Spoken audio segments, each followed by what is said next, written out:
Interest rates drop, millions of mortgages will also come down. The Bank of England has cut the rate from 5 to 4.75%, the lowest since June last year. It's after last month's drop in inflation. While I concede this election, I do not concede the fight that fueled this campaign. Also this lunchtime, Kamala Harris concedes defeat overnight. Today, the PM meets with European leaders to discuss the future under President Trump. Warnings of more extreme weather events as this year looks set to be the hottest on record.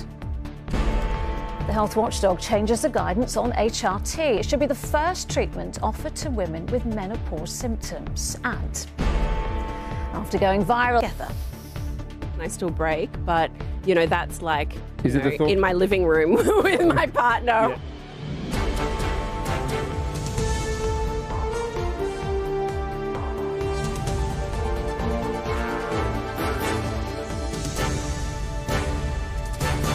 This is the ITV Lunchtime News with Lucrezia Millarini. Good afternoon. The Bank of England has cut interest rates, easing the pain of homeowners having to remortgage and those hoping to buy. The cut of 0.25% is the first fall since June, but Governor Andrew Bailey says the bank needs to keep inflation in check so they won't cut too quickly or buy too much in future. Our political correspondent Harry Horton is in Westminster for us this lunchtime. Harry, some welcome news for borrowers then.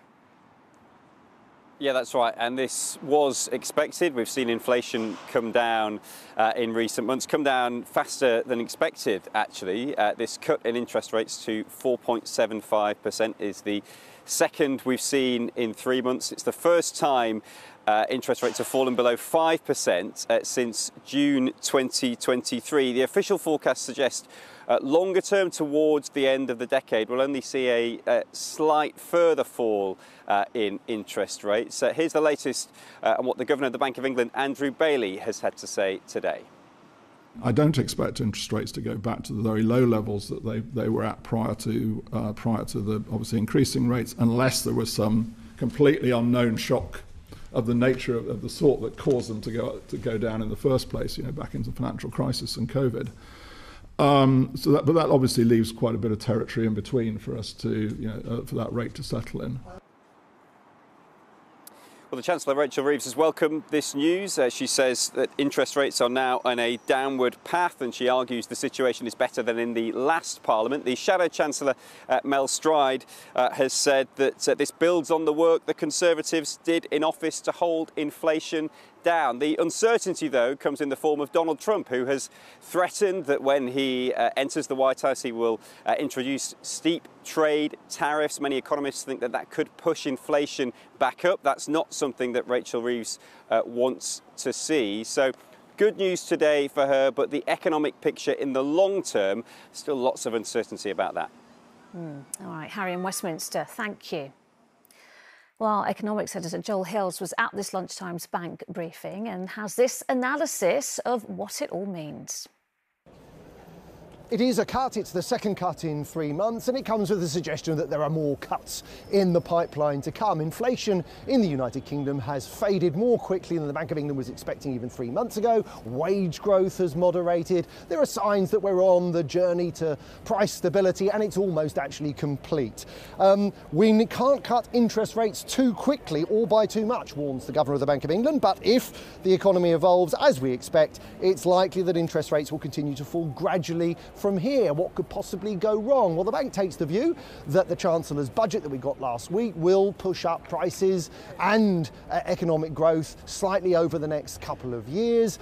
The great unknown is what happens with national insurance and the increase of the living wage, national living wage. That is increasing costs on businesses. The bank thinks that probably it means wage growth will be slower than it would otherwise be, but it concedes that it could push up prices or unemployment, indeed, in ways that it is not currently expecting. The elephant in the room, though, is Donald Trump. There's no mention of him in the minutes, no mention, indeed, of the US election. But it is quite clear that he intends to pursue a policy agenda in terms of tariffs, in terms of a crackdown on immigration that really could have very profound effects on the United Kingdom and our economic prospects. Doesn't get a mention in the minutes. I guess the Bank of England will be hoping that he's bluffing. Economics editor Joel Hills at the Bank of England. Well, now to the US election, where a triumphant Donald Trump is preparing to name the team who will make up his new administration when he moves back to the White House in January. It comes as the current occupant, President Joe Biden, prepares to address the nation following the Democrats' humiliating defeat. Our correspondent John Ray is here with more on this. John, what is President Biden likely to say later? Well, a triumphant Donald Trump, that resounding victory behind him, and a correspondingly contrite Joe Biden, who will address the nation, as you say, this afternoon, our time from the Rose Garden. And it's going to be a pretty agonising speech you would expect for the outgoing president in the midst of this enormous post-mortem going on within his heavily defeated party. Of course, there are a lot of people who are blaming him specifically for the defeat, for hanging on in the race far too long, where clearly, physically, perhaps mentally, he wasn't up to it before he pulled out after that disastrous debate performance back in June. As for the message, well, it will be a promise for a peaceful transfer of power. There will be no Democrat mobs storming the Capitol as there were 4 years ago with the Republicans. He has spoken to Donald Trump. We don't have a readout of that conversation except from Trump's side. And interestingly, sort of diplomatic language, that they're saying that they appreciate the call. And interestingly, the two men will meet. So there was an invitation from Joe Biden to Donald Trump to come to the White House to sort of talk this over. So that perhaps bodes better for in terms of the sort of the general tenor of American politics, which we know has been riven by the most appalling division for 10 years or more now. Yeah, well, to the president-elect then, to Donald Trump, what appointments are we likely to see him make? Okay, three big names to look out for. All will be familiar, I'm pretty sure, to people watching. Elon Musk, Mr. Tesla, the tech billionaire, he's going to come in, and his promise is, what was from the campaign, really a sort of a ground zero in terms of government spending. He said he's going to take $2 trillion out of the federal budget of $7 trillion. Watch this space. And another familiar name, Robert F. Kennedy, son of the famous Kennedy family, of course, looking for a job perhaps in health. He's famously an anti-vaxxer. And finally, Donald Trump Jr., the most politically active of all the Trump family, continuing to remake the Republican Party in his father's image. OK, John Ray, for now, thank you very much. Well, the prospect of a second Donald Trump presidency was high on the agenda for European leaders meeting in Budapest today. Let's get more from there with our political correspondent, Shihab Khan. Shihab, what's the latest from there then? Yeah, we're seeing a number of European leaders, the vast majority of them meeting here in Budapest for the first time since that election of Donald Trump. Keir Starmer is here, so is Emmanuel Macron and Volodymyr Zelensky, a number of big-name European leaders. And it's at a time where things are changing quite dramatically in Europe because of that election of Donald Trump, who has a very different foreign policy platform to that of President Biden and the Democrats. More generally, one of the big issues here is Ukraine. The fact that President Trump elect Trump has suggested that he would end the Ukraine war within the first day of him being in office, that he would potentially support the Ukraine war less than his predecessors have done. Volodymyr Zelensky, who's here today, will be keen to speak to European leaders to rally support, because he will now need extra support if that US funding is cut down. It's an issue that is close to the UK's heart. We've given a significant amount of money to Ukraine, and it's something that Keir Starmer will be keen to talk about. That, and another one of the issues that's high on the government's priority list, is immigration and stopping those boats from crossing into the UK. The UK will be signing agreements with Serbia, North Macedonia and Kosovo to share intelligence when it comes to people smuggling gangs. The Prime Minister will be talking a lot today about immigration. He'll be chairing a number of meetings on that. There is a lot going on here at this summit, all happening over this backdrop of a new power in the White House, a new shift in the way in which politics and diplomacy will be done. So a lot to talk about. All right, Shihab in Budapest, thank you. Some other news now. Israel has launched several airstrikes in southern Beirut, including one near the city's international airport. Israel's military issued an evacuation order for the area, which it said contained Hezbollah facilities. No casualties have yet been reported. Well, yesterday, a strike in eastern Lebanon killed at least 40 people, according to the country's health ministry. Israel said it was targeting command centres. Here, the MP, Mike Amesbury, has been charged with assault after a video emerged of an altercation in the street with a member of the public. The Labour MP for Runcorn and Helsbury was suspended by the party after the incident. He will appear in front of magistrates at a later date. Now, the healthcare watchdog, NICE, has updated its guidance for doctors when it comes to hormone replacement therapy for women with menopause symptoms. It now says HRT should be prescribed as a first option for treatment after a previous draft of recommendations suggested that CBT or talking therapy could be offered as an alternative to or alongside HRT. Well, our resident GP, Dr. Sarah Jarvis, joins us now. Dr. Jarvis, thank you for joining us at lunchtime. This is a bit of a backtrack, isn't it, from the health watchdog. What does it actually mean for women now when they go and see their GP with symptoms of the menopause? Well, we know that there were many years where women just were not going in to see their GP because they'd been terrified by studies which suggested that HRT increased your risk of heart attack and stroke and breast cancer and so on. Much of that has now been reversed, and we know that at licensed doses, and that's really important, those are the doses that have been tested, there are newer forms of HRT, which, for instance, if you take, rather than taking a tablet, you take a patch or a gel or a spray, are not going to increase your risk of a clot on the leg or on the lung, and that have a much lower risk of increasing your risk of breast cancer. Hopefully this is going to mean that GPs will be more willing to prescribe it, and I think we really hope that they're going to be looking at licensed doses of the so-called body identical forms of HRT, the more modern ones which are basically chemically exactly like the ones your body produces. That's really interesting, Dr. Jarvis, because it was going to be my next question, because we always hear a lot of talk about hot flushes, for example, but we know, especially now, the more research has been done, there are so many different symptoms, aren't there, when it comes to menopause, and it is not necessarily one size fits all, is it? So you think this new kind of treatment could really help, but is it also something about perhaps GPs' attitudes as well? Because just because you don't have hot flashes doesn't mean you're not going through the menopause or perimenopause. No, that's absolutely right. But of course, the thing about the hot flushes, the night sweats, the vaginal dryness is that there's very little else that can cause them.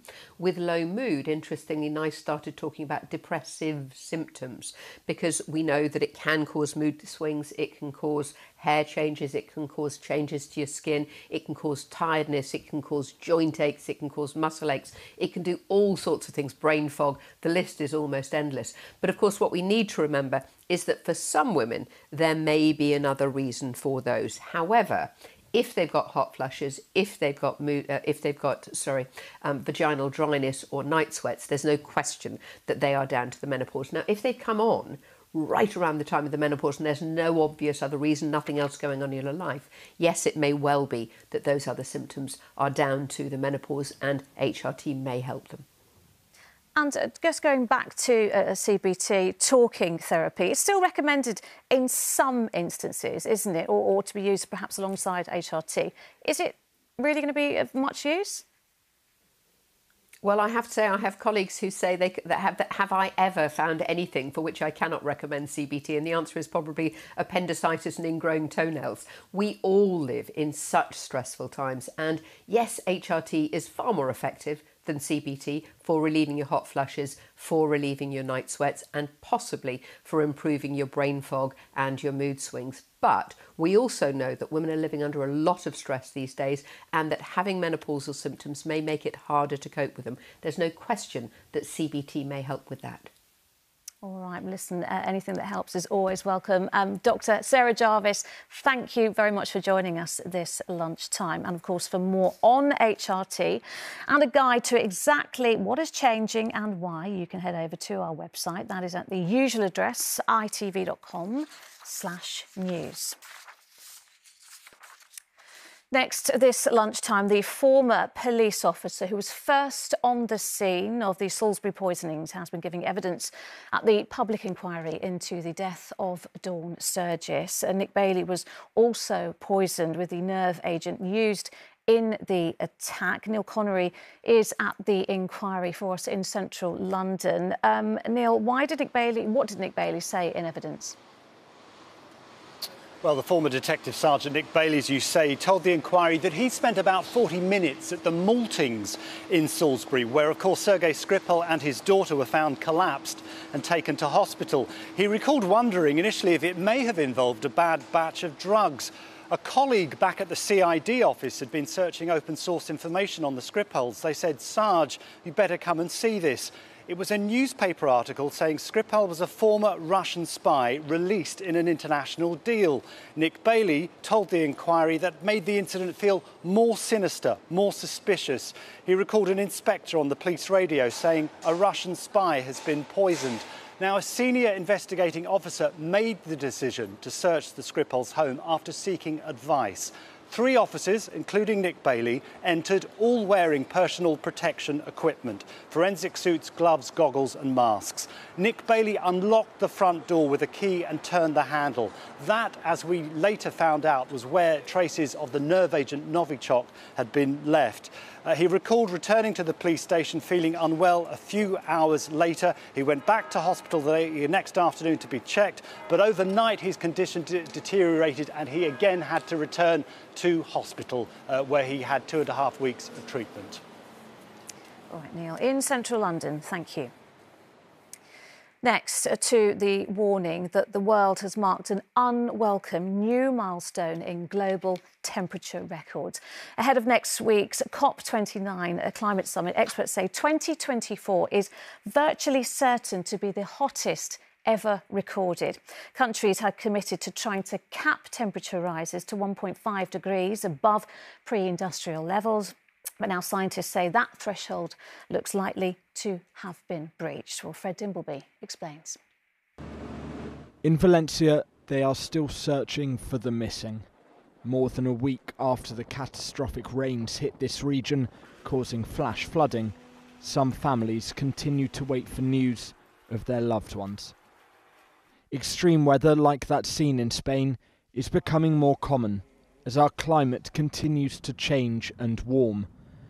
And 2024 is now almost certain to be the hottest year on record, according to the European Union's Climate Monitoring Service, with temperatures more than 1.5 degrees Celsius above pre-industrial levels for the first time ever.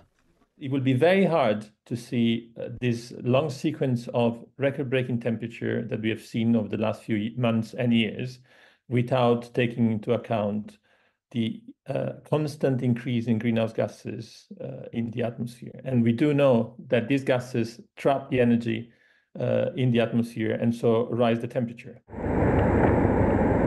And this is the result: more severe weather.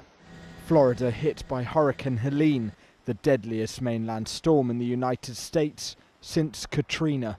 In southern Africa, drought causing the worst hunger crisis in decades. And in the UK, heavy rains and flooding.